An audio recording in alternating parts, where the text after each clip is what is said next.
munyemerere dutangire dusenga maze tuganire ku ijambo ry'Imana yankize ku mutima. Mana data wa twese, turagushimiye kandi turaguhimbaje kubw'urukundo rwawe. Izina ryawe nirihabwe icyubahiro. Turagushimiye ko waturinze, warinze abari mu mpande enye z'igihugu cy'u Rwanda, urinda abo muri Afurika, urinda abaherereye ku yindi migabane. Izina ryo nirihabwe icyubahiro. Rero twongeye kuje imbere yawe, tugiye kuganira ku ijambo ryawe. Unyemerere ntabari nje, ahubwo umwuka wawe wera uganiriza ubwoko bwawe, twumve kandi twumvire ubushake bwawe. N'izina rya Yesu mbisabye nizeye. Amen, amen, amen. Murakoze cyane. Munyemerere tujyane muri Bibiliya rero dusome ijambo ry'Imana dusanga muri Ezekiel, igice ni icya 21, umurongo ni wa 31, turageza ku wa 32. Dusome mu izina rya Yesu. Niko umwami Uwiteka avuze. Wumve neza, aha ntago ari ijambo umuntu avuze, ni ubuhanuzi bwaciye mu kanwa ka Ezekiel, ariko kandi ni amagambo agiye kuvugwa n'Imana inyuriye mu muntu. Bivuze ngo hamwe no kwizera, Imana ivugana n'abantu bayo.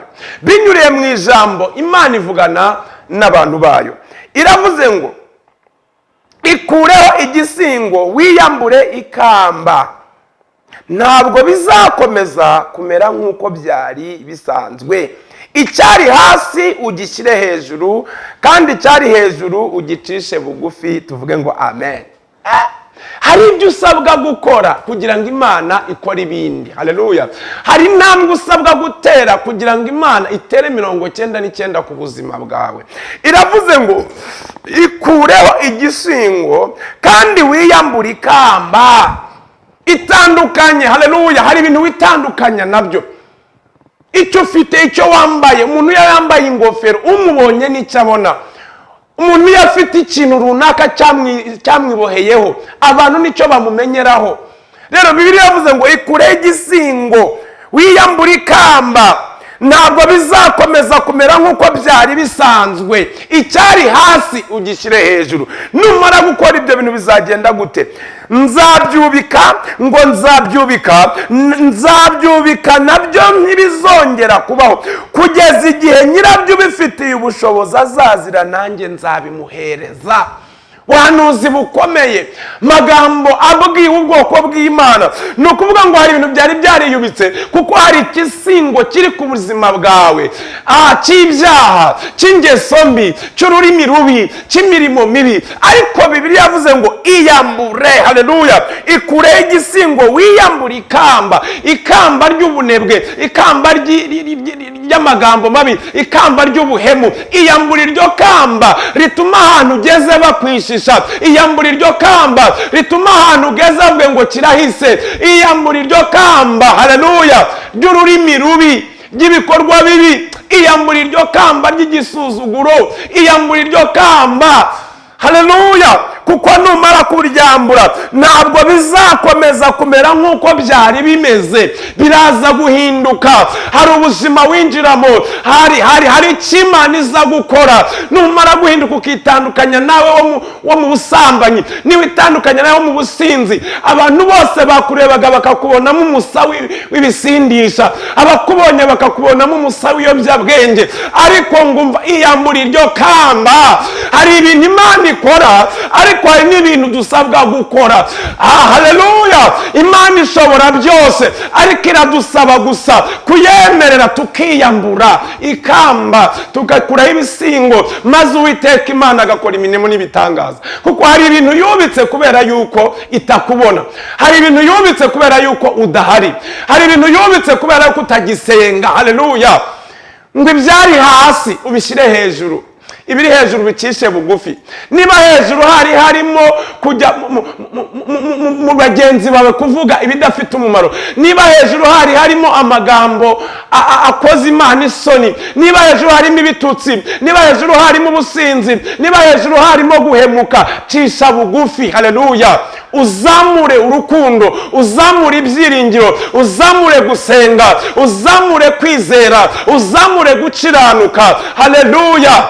witandukanye n'ibidafite umumaro. Zamura ubumuntu, haleluya. Zamura ubumuntu muri wowe, zamura ubunyangamugayo. Bwana asifiwe. Zamura kwizera. Niba kumva bavuge ngo uyu muntu arimo Imana, niba kubona bone ngo uyu muntu arimo Imana, aho ukorera ukore hari ibintu wamanuye muri wowe, ibintu byo kuvugira hejuru, ibintu byo gusebanya, ibintu byo gukabukira no kutubaha abakuru, itandukanye nabyo, haleluya. Ibyari hasi ubizamure, ibyo ngibyo sosiyete igukeneyeho, urukundo, ubunyangamugayo, gufasha, haleluya. Bwana asifiwe. Muri wowe uvuga ati nubwo ntacyo mfite ariko mfite amaboko, hari umuturanyi wanjye utakibasha kwikuburira imbuga, utabasha kwikorera ibi bintu, reka nje kumwikorerera, reka nje kumucira iyo migozi, reka muterere iyi migozi, reka muhakabyizi nubwo ashaje, haleluya. Hari umuntu urwaye, reka nje gutabara, nanjye nje mu mujishi meke ntabara umuturanyi. Yesu ashimwe cyane. Ubu umumaro, nta muntu uzagira icyo akumarira ntacyo akubonamo. Buri muntu wese uzakubibamo azamaze kubona ko uri umurima wera, azagusaruramo icy'umumaro, azagusaruramo icy'umugisha. Biragusaba kwitandukanya, ukagira ibyo uzamura, ukagira n'ibyo ucisha bugufi. Cisha bugufi umwuka w'ubunebwe, cisha bugufi umwuka wo kudakora, cisha bugufi umwuka wo kwishyira hejuru n'ibintu byo kwirya. Manuka hasi, usabane n'abandi, usangire n'abandi, mukore, haleluya. Musangire n'abandi ibitekerezo byubaka igihugu, musangire n'abandi byubaka, musangire n'abandi ijambo ryatuma karitsiye utuye mu mudugudu utuyemo urushaho gutera imbere, haleluya. Bwana asifiwe. Imico yawe imenywe, uba umuntu wo gutanga amahoro, haleluya.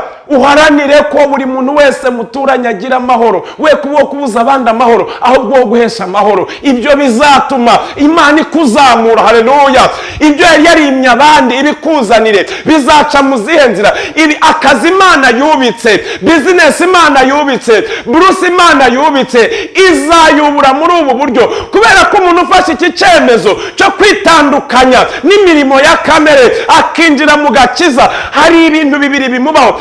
Icyambere, abantu yahoranye nabo mu ngeso mbi bahita batakimwibonamo, bakamwanga, bakavuga ngo uyu muntu atuvuyemo, abaye imbwa, abaye Babiloni, abaye karezi, cyane cyane nk'abanywa umogi.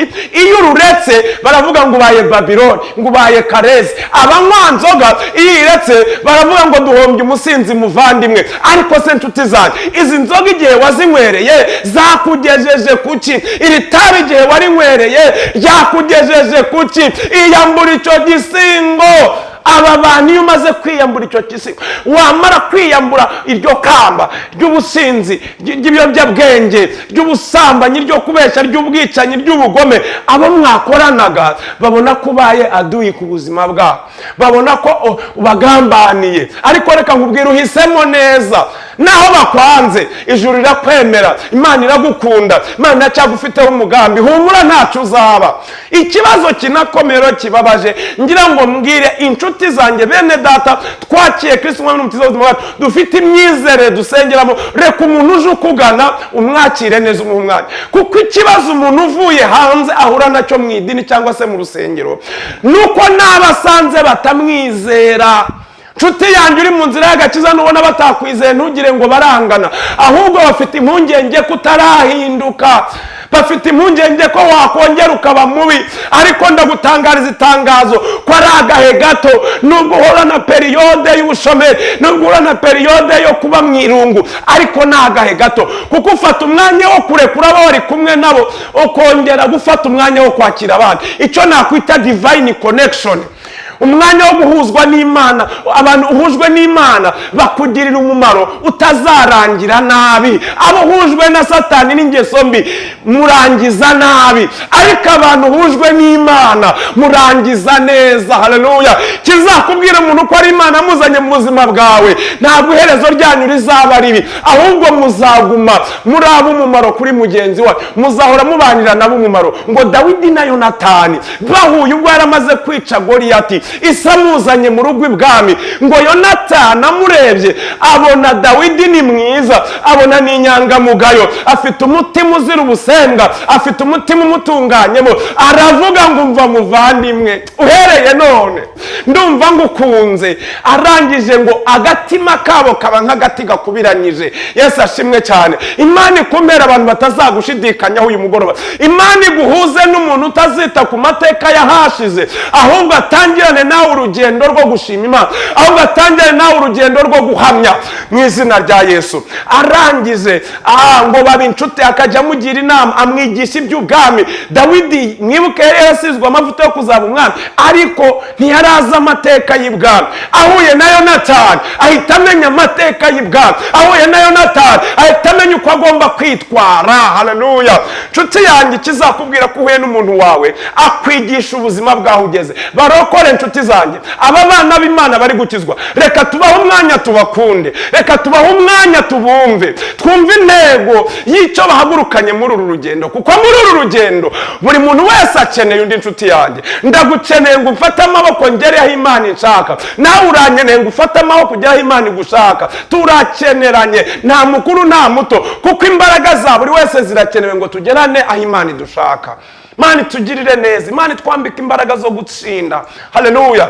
Iyo wamaze kwiyambura rero, nahura nako gahe ko kwangwa na bamwe, nahura nako gahe ko kutizerwa n'abusanze, ariko Imana igenda ikwambika ubwiza. Haleluya. Igenda igukura mu bwiza igushyira mu bundi. Icyo nabonye mu Mana, ikora ibintu abantu batabasha gukora. Icyo nabonye mu Mana, iyo wagezemo neza, ibyari byarubitswe ku buzima bwawe irabyubura, yamara kubyubura ikagushyitsa ahakwiriye. Haleluya. Ikagushyitsa mu mwanya wawe, hahandi uryoherwa. Haleluya. Hahandi ibyari ibyo kugutera ikibazo bikubera igisubizo. Nukuri ko Imana umuntu ubusanga ari mu buzima ibirura bimubera ibiryohera, ukagera ku rwego unywa icyayi ukumva ntikimanuka. Kubera iki? Hari ibintu winjije muri wowe bitabasha gutuma icyayi kinjira. Ariko iyo wamaze kwitandukanya n'icyaha, utangira kuryoherwa n'ibiryoshye. Bwana sifiwe. Kuko ukingurira nyir'ubuzima akaza mu buzima bwawe, ibya bindi yari yarubitse akabyuburira muri wowe. Haleluya. Bwana sifiwe. Ngubwo ubuntu rero, ngubwo ubuntu bukomeye, nuko akagakiza ari ubuntu, nuko akagakiza ntawe ukarangura, nuko akagakiza ntawe utakemerewe. Ubumwera ubumwirabura. Haleluya. Akagakiza urakemerewe, ube mugufi ube muremure, ububyibushye ubunanutse. Gukizwa n'ubuntu, nta mashuri agena agakiza. Ariko nkwibiri kubana n'ukiza bisaba imyitwarire, bisaba kuhindura imico, bisaba kuhindura imvugo, bisaba kuhindura ingendo, bisaba kuhindura imyitwarire. Nshuti yanjye, ariko iyo amaze guhindura ubu buntu wabonye, nibwo Pawulo yavuze muri Tito 2:11 ngo nyamara ubuntu bw'Imana buhesha abantu bose agakiza bwarabonetse. Haleluya. Ubu buntu rero ni ubuhesha abantu bose agakiza, ntabwo ari ubuntu twahawe ngo dukore ibyaha kugira ngo ubuntu busage. Ni ubuntu buduhesha gutsinda icyaha, ni ubuntu buduhesha gutsinda ingeso, ni ubuntu buduhesha gutsinda kamere. Haleluya. Iyo umaze kubona ubu buntu ari bwo Kristo wabambwe ku musaraba. Haleluya. Korowani muvugaho muri sura Imurani, ubwo bari bamaze, Imurani yamaze gupfa, Mariyamu abuze umubyeyi ngo bagakora urufindo rw'uzamura Zekariya akamutsindira, ngo amugejeje iwe, ngo marayika yajyaga amuzanira ibyo kurya. Ngo Zekariya noneho ajya gusenga asaba Imana umwana nka Mariyamu, ngo marayika Jibril aramubwira ngo ntabwo uzabyara Mariyamu, ahubwo wowe uzabyara Yahaya. Haleluya. Ngo uwo Yahaya niwe uzaba integuza y'umucunguzi, integuza y'uzavuka kuri Mariyamu. Ngo uwo nguwo ngo ni neno litokano kwa Mwenyezi Mungu. Haleluya.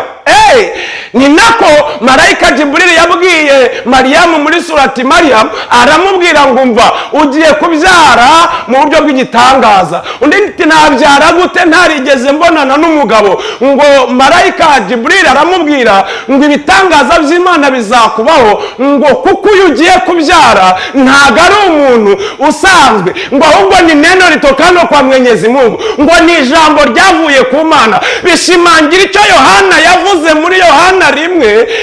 Haleluya. Ngo mbere na mbere hariho Jambo, kandi Jambo yahoranye n'Imana. Imana, ngo uyu jambo ubwe yari Imana. Haleluya. Ngo nta cyaremwe na kimwe kitaremwe nawe. Haleluya. Bivuze ngo twaremwe, habayeho byose kubera jambo. Nta cyaremwe na kimwe kitaremwe nawe. Bwana sifiwe. Uyu nguyu ngo niwo muco w'isi. Iyo ukomeje hepfo ku murongo wa 11 havuga ngo yaje mu bye ngo ariko abe ntibamwemera, ngo icyakoze abamwemeye bose bakizera izina rye yabahaye ubushobozi bwo kuba abana b'Imana. Haleluya. Dufite ubushobozi bwo kuba abana b'Imana binyuriye muri Kristo. Niwe buntu twagiriwe bukuraho ibitambo by'inuma n'intungura n'ibindi babagaga ngo bakunde babarirwe ibyaha, ahubwo muri we niho tubonera imbabazi. Bwana sifiwe. Muri we niho tubonera umuyoboro wo gutsinda kamere, wo gutsinda ingeso. Rero Pawulo ageze kuri Tito aramubwira ngo nyamara ubuntu bw'Imana buhesha abantu bose agakiza bwarabonetse, nibwo Kristo. Haleluya. Tuboneramo imbabazi ku buntu. Niyo nta mpamvu nabwiye ngo agakiza ni ubuntu, ariko kubana nawe no kumutunga hari icyo bisaba.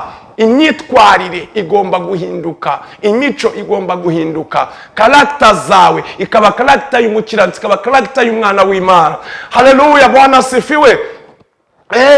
Pawulo akomeza avuga ku murongo wa 12 mu rwa 2 rwa Tito ngo butwigisha kureka kutubaha Imana kose. Haleluya. Bivuze ngo iyo wamaze kwakira Kristo nk'umwami n'umukiza w'ubuzima bwawe, atangira kugenda guhindura imico n'imyifatire. Kubera uri muri wowe hari ibyo atavuga, uri muri wowe hari ibyo atakora, uwageze muri wowe hari ibyo atarya, hari ibyo atanywa, hari ibyo atakora. Niyo mpamvu wisanga ugenda utsinda. Nshuti yanjye, mu kwakira Kristo harimo imbaraga, mu kwakira Kristo harimo urufunguzo rw'ubuzima, mu kwakira Kristo harimo ihumure rikubwira ngo naho byaba bikomeye nyirabyo ari muri wowe, abasha kuvugana nabyo. Wowe nta rurimi wabwira ibyo bigerageza urimo, ariko afite ijambo yabibwira kuko ni umuremyi. Haleluya. Nta cyaremwe kitaremwe nawe biramwumvira. Bwana sifiwe. Ndagira ngo nkwibutse ko ukurwanirira ni umuremyi, nyamara ibikurwanya ni ibiremwa.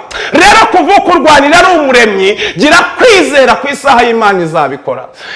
Ushobora kuvuga ngo ko bitinze ku buzima bwanjye, icyatumye bitakwica cyagihe bizatuma nta nicyo bizagutwara. Kuko uyu mwami w'abami hari igihe areka bikakugerageza, agakuramo ibikwica agasigira ibikwigisha, akajya guhagarara aho cyari kigiye kukwicira, akakigukiza bakamenya ko ari Imana ishobora byose. Impamvu yabaye iretse ngo bibe, iragira ngo igaragaze ko nta Imana itakura umuntu, ntaho wagera ngo ireke kugukurayo. Imana iduhana umugisha nshuti yanjye. Rero haracyari ibyiringiro ko naho igiti cyatemwa cyakongera kigashibuka. Biracyashoboka nshuti yanjye, biracyashoboka ko Imana yakora ikintu cyahindura amateka ku buzima bwawe. Haleluya. Cyane kandi haleluya.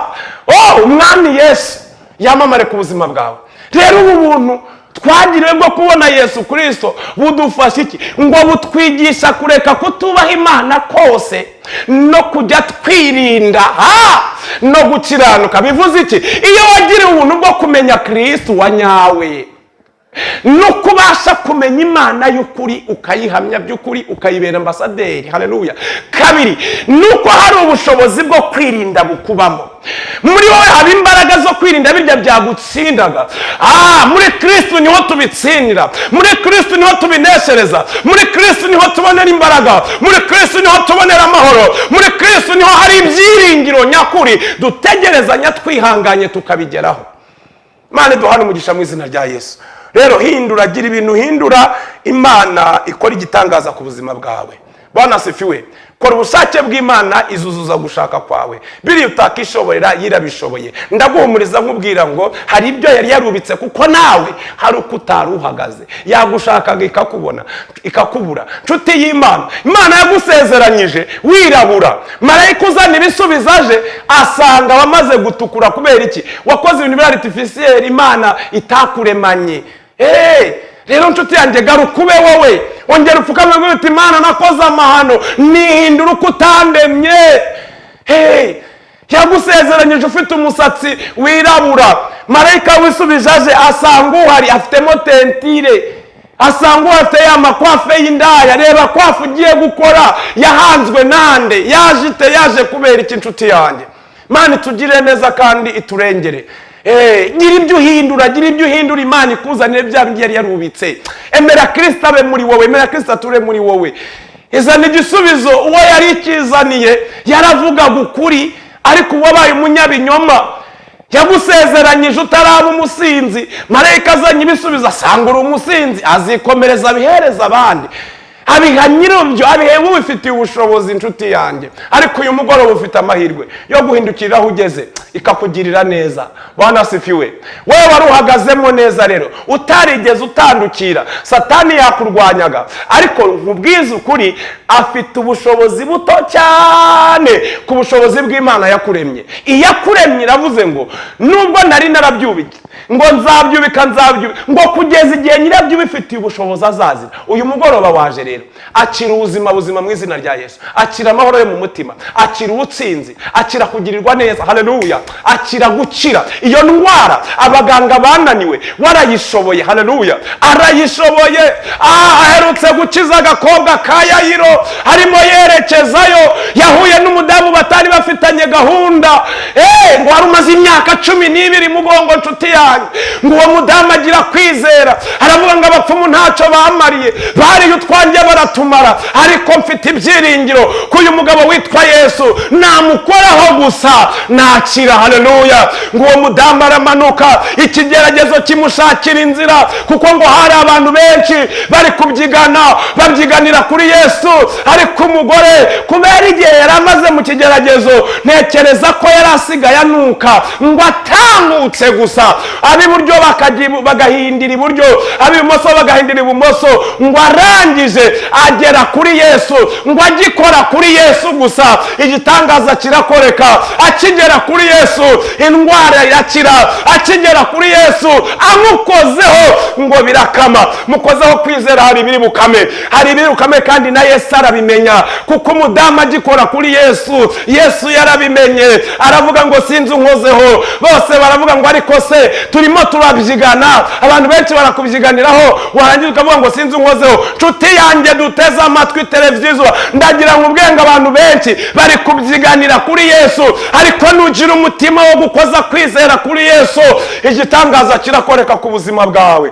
Umudamu agikora kuri Yesu birakama, arapfukama ati ninjye databuja, nari maze igihe, avuga amakuru yuko yari ameze, ahava ari muzima. Haleluya. ahava ari muzima, ahava ari muzima yakize, ahava ari muzima ashima. Nuhura na Yesu ndakutangariza amakuru, urasigara uri muzima kandi urakira burundu.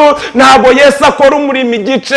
Yageze kwa Yayiro asengera umukobwa warakira. Haleluya. Bwana asifiwe cyane kandi haleluya. Mwibutsa neza ko uyu mwami w'abami imbaraga zari muri we yazishyize mu bamwizeye. Mwibuke Petero uwagendanaga nawe, umwe yavuze neza kamukunda, ngo Yesu amubaza ubugira gatatu ngo mbese Petero urankunda?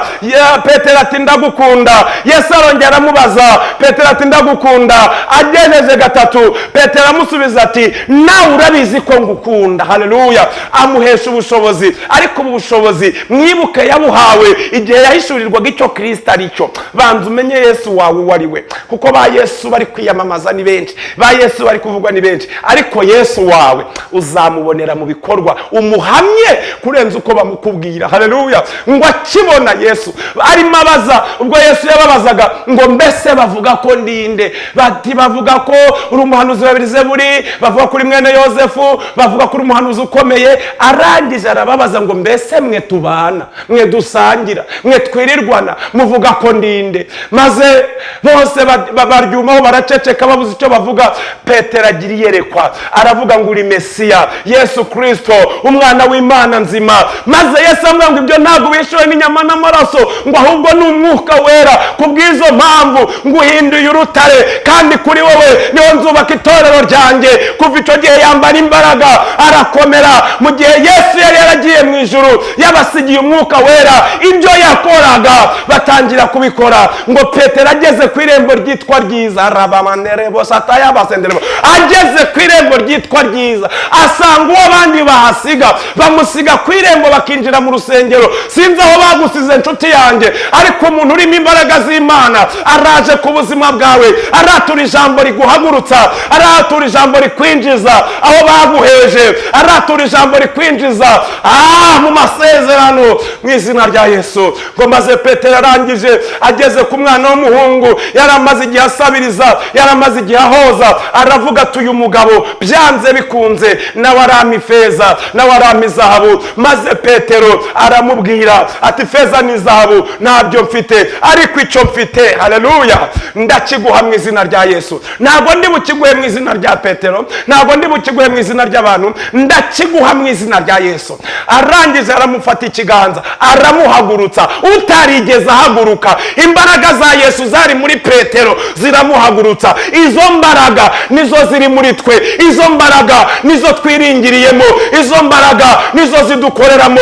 Izari muri Kristo yemeye gupfa kugira ngo imbaraga zakoreraga muri we aho zigabaniye zijya mu mibiri y'abamwizeye bose, zikorere mu bamwiringiye. Uwo niwe mbabwira wahinduye ubuzima bwanjye, nk'abandi hano nguhamiriza ko ashobora byose. Niwagira kwizera izo ndwara zirakira, niwagira kwizera ibyo bibazo birarangira, niwagira kumwizera araca inzira aho zitari ziri, wisange mu bisubizo. Imana ikugirire neza, mbabarira umwizere, dusenganira isengesho. Umaze igihe urwaye mu nda, ufite igifu cyarakuzonze, ndumva ijwi ry'Imana rimbwira ngo uyu Yesu wabashije gukiza agakobwa ka Yayiro, akazura Lazaro mumva mu bapfuye, uwari umaze imyaka 38 akamuhagurutsa, yarangiza akanamuhumura. Yesu Kristo arahari kugukiza. Uwatumye bikama, uwari umukozeho yizeye bigakama, mbabarira umwizere. Dusenga nicyo gifu kirakira, dusenga n'uwo mutwe udasanzwe urakira, dusenga niyo diabete irakira, n'uwo gupfa uwo kurama,